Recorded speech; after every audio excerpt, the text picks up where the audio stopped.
And before we turn it over to Dr. Everett to give us the presentation about CYP2D6 copy number and hybrid alleles, I want to just take a couple of minutes to introduce you to Agena Bioscience's portfolio of PGX products for those of you who may not be familiar with them. So as PGX testing becomes more and more popular, we see that laboratories are looking at this as a great service to help out their patients and also something that could generate revenue for the laboratory. And over the course of the years, we've worked with hundreds of different labs who are small labs, who are large labs, who are somewhere in between. And the journey from becoming a lab who has just started or just interested in offering PGX testing to a very, very large PGX testing laboratory seems to be fairly similar. They begin with panel creation by identifying which targets they want to look at, designing their oligos.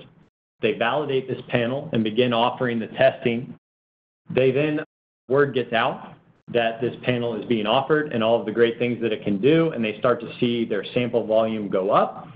And as the popularity of that test grows, they look to expand into other PGX application areas or even iterate the existing panel to remain current with the current guidance.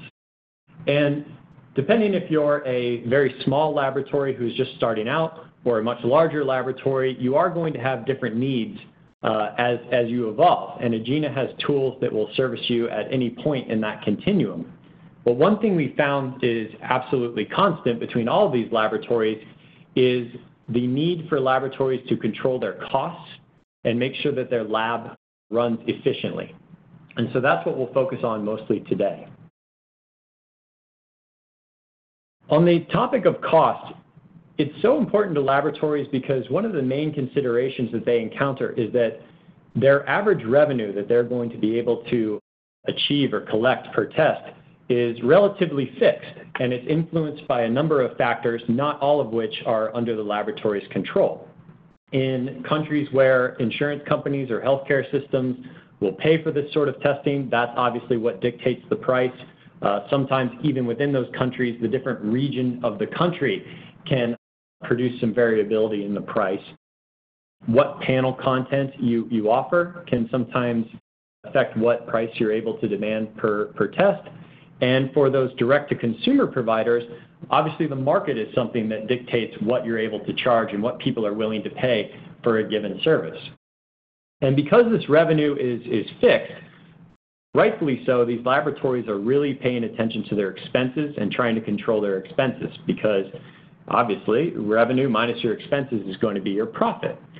And if you are a for-profit organization, profitability is something that's absolutely critical to make sure you stay in existence. But even if you're a hospital lab or some other sort of laboratory who's offering this testing, you often have budgetary requirements that you need to hit so that you can continue offering PGX testing. So all PGX testing labs seem to really, really focus on their cost and controlling their expenses.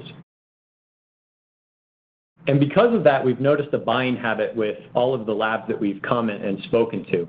Often what they do is they line up the PGX technology providers that they know about. They make sure that their top list fulfills a certain number of technical features so that they can achieve the sort of testing that they're looking to do. And then they very quickly begin shopping based on cost per test, with an emphasis on the vendor that's able to provide the lowest cost per test. And that seems reasonable, but one of the things that these laboratories don't realize is that many of the technology providers for PGX testing have technologies which have inherent inefficiencies which are going to drive these tests up beyond what they originally expect. And we've talked to laboratories who brought in a technology, thought they'd be paying one thing, and have actually ended up paying several times more than what they expected.